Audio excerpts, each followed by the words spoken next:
Second unit টেস্টে যে syllabus রয়েছে সেটা দুটো কবিতা, দুটো গল্প আর একটা নাটক। কবিতাগুলো হচ্ছে অভিষেক, প্রলয়ের লাশ, আর গল্প দুটি হচ্ছে পথের দাবি আর বহুরূপী, আর নাটক রয়েছে হচ্ছে সিরাজউদ্দৌলায়। এই যে যে পাঁচটা তোমাদের রচনার অংশ রয়েছে, এই পাঁচটা রচনা থেকে আমি মাত্র 15টা প্রশ্ন বলবো। কয়টা বললাম? মাত্র 15টা। আর আমার দৃঢ় বিশ্বাস যারা খুব ভালো করে পড়াশোনা করছো তারাও এই 15টার মধ্যে 10টা প্রশ্ন ভুল করবে, এটা আমার চ্যালেঞ্জ রইল।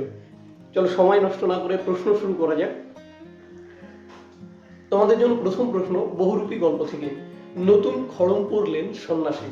প্রশ্ন হচ্ছে খড়মটা কিসের ছিল? অপশনগুলো শোনো। 1 নম্বর হচ্ছে কাঠের, 2 নম্বর হচ্ছে সোনার, 3 নম্বর হচ্ছে কোনোটিই নয়, আর 4 নম্বর হচ্ছে কাঠ ও সোনার। একটু ভেবেচিন্তে উত্তর দেবে।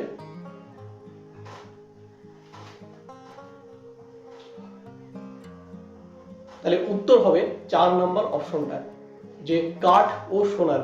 মনে রাখতে হবে যে জগদীশবাবু কাঠের খড়মে সোনার বোল লাগিয়েছিল, অর্থাৎ শুধুমাত্র কাঠের খড়ম যদি তুমি বলো বা তোমরা বলো তাহলে কিন্তু ভুল হয়ে যাবে।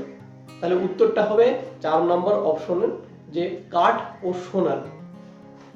2 নম্বর প্রশ্ন, জগদীশবাবু হিমালয় থেকে আগত সন্ন্যাসীর থেকে বহুরূপী বেশধারী হরিদাকে কত টাকা বেশি প্রণামী দিয়েছিল?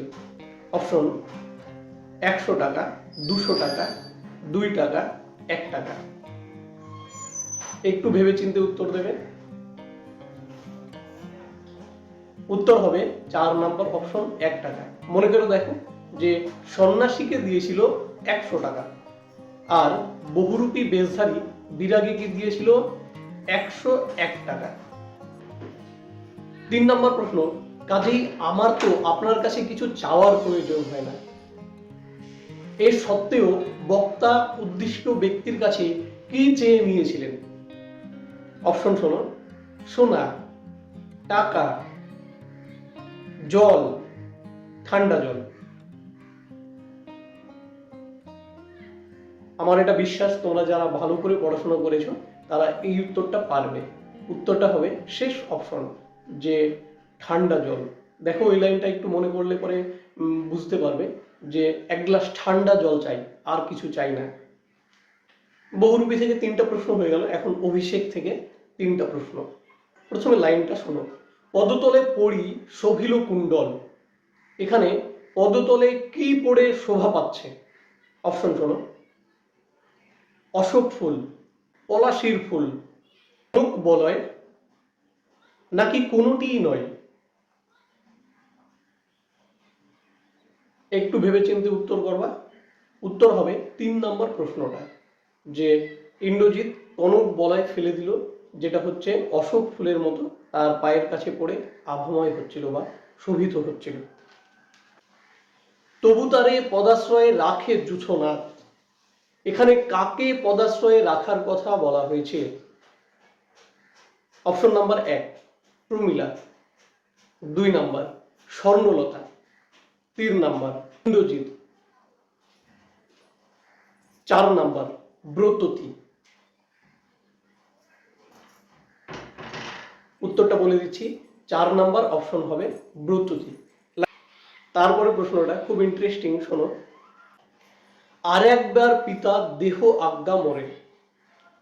উদ্দিষ্ট ব্যক্তিকে তার পিতা এর আগে কয়বার আজ্ঞা দিয়েছিল?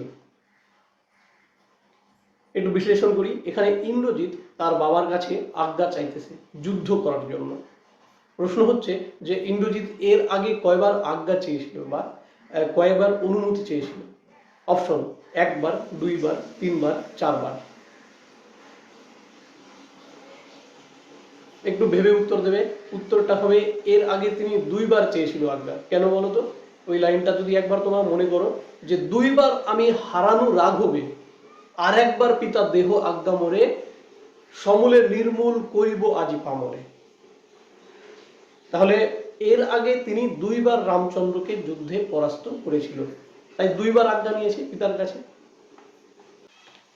এখন সিরাজউদ্দৌলা নাটক থেকে প্রশ্ন। এখানে কয়েকটা কথা বলে দিই, যে সিরাজউদ্দৌলা নাটক থেকে 4 নম্বরের প্রশ্ন হয়। এখান থেকে সাধারণত শর্ট প্রশ্ন হয় না, কিন্তু এরকম হতে পারে যে 4 নম্বরের সঙ্গে 1 নম্বরের একটা শর্ট প্রশ্ন অ্যাটাচড করা রয়েছে, সেই জন্য কয়েকটা লাইন আমি বিশেষভাবে গুরুত্বপূর্ণ মনে করি। প্রথম লাইনটা শোনো, I know we shall never meet. এই লাইনটার বক্তাকে অপশন ওয়াটস, মুশিয়েলা, ওয়াটসন নাকি ফরাসিরা। এটা তোমাদের অনেকেরই পারার কথা, উত্তরটা হবে মুশিয়েলা, ফরাসি প্রতিনিধি। এরপরে প্রশ্ন, তার আদেশে আমরা হাসি মুখেই মৃত্যুবরণ করতে পারি। এই লাইনটার বক্তাকে, খুব ইম্পর্টেন্ট লাইন। অপশনগুলি শোনো, মীর মদন, মোহনলাল, গোলাম হোসেন নাকি জগৎ শেঠ। এইটার উত্তর 1 নম্বরই অপশনই হবে, মীর মদন এই কথাটি বলেছিল। তাই আজও তার বুকে রক্তের তৃষ্ণা। এখানে তার বলতে কার কথা বলা হয়েছে? Option East India Company, Lutfa, পলাশির প্রান্তর নাকি মীর জাফর। উত্তরটা হবে পলাশির প্রান্তর। এবার প্রলয়োল্লাস কবিতা থেকে কয়েকটা শর্ট প্রশ্ন। প্রথম প্রশ্নটা হচ্ছে, মাভৈ মাভৈ শব্দের অর্থ কি? অপশন ভয়ে থাকা, নির্ভয়ে থাকা, অগ্রাসী মনোভাব নাকি কোনোটিই নয়। উত্তর 2 নাম্বারটা, নির্ভয়ে থাকা। এরপরে প্রশ্ন, প্রলয় বয়েও আসছে হেসে। এখানে কে হেসে আসছে? অপশন তারা, নারীরা, পুরুষরা নাকি নবীন। উত্তর 4 নাম্বার অপশন, নবীন এর কথা বলা হয়েছে। তারপরে প্রশ্ন, তোরা সব জয়ধ্বনি কর। এখানে তোরা বলতে কার কথা বলা হয়েছে? নারীদের কথা বলা হয়েছে, পুরুষদের কথা বলা হয়েছে, স্বাধীনতা সংগ্রামীদের কথা বলা হয়েছে নাকি নারী পুরুষ নির্বিশেষে সকল মানুষের কথা বলা হয়েছে। উত্তর হবে শেষ অপশনটা, যে নজরুল দেশকে স্বাধীন করার জন্য নারী পুরুষ সকলের মিলিত প্রচেষ্টা এর কথা বোঝাতে গিয়ে বলেছেন, তোরা সব জয়ধ্বনি কর। এবার পথের দাবি গল্প থেকে কয়েকটা প্রশ্ন। পরনে কালো মখমলে পাড়ের সূক্ষ্ম শাড়ি। প্রশ্ন হচ্ছে, এই কালো মখমলে পাড়ের সূক্ষ্ম শাড়িটা কোথায় তৈরি হয়েছে? অপশন রেঙ্গুন, জাপান, বিলেত নাকি কোনোটিই নয়। এটা কিন্তু খুব ডিপ লেভেলের প্রশ্ন, আর গতবারে মাধ্যমিক পরীক্ষা বা তার 2-1 বছর থেকে যেরকম প্রশ্ন হচ্ছে মাধ্যমিকে, আমি খুব ভালো করে খেয়াল করে দেখেছি যে প্রশ্নের লেভেল অনেকটা ডিপ, অনেকটা কঠিন ধরনের বা সূক্ষ্ম ধরনের হয়। এই প্রশ্নের উত্তরটা বলে দিচ্ছি, এটা হবে বিলেত উত্তর। মনে রাখবা যে গিরিশ মহাপাত্র যে জামাটি বা যে পাঞ্জাবিটি পরেছিলেন সেটা হচ্ছে জাপানি সিল্ক ছিল, আর যে শাড়িটি পরেছিলেন কালো রঙের সেটা হচ্ছে বিলেতের তৈরি ছিল। এটা কিন্তু বিশেষভাবে মনে রাখবে, এখান থেকে প্রশ্ন হতেই পারে। তারপরে প্রশ্ন, দেখি তোমার ট্যাগ ও পকেটে কি। প্রশ্ন হচ্ছে, ট্যাগ থেকে কি পাওয়া যায়নি? অপশন টাকা, পয়সা, গাজার কলিকা নাকি কোনোটিই নয়। উত্তরটা হবে 3 নম্বর অপশন, গাজার কলিকা।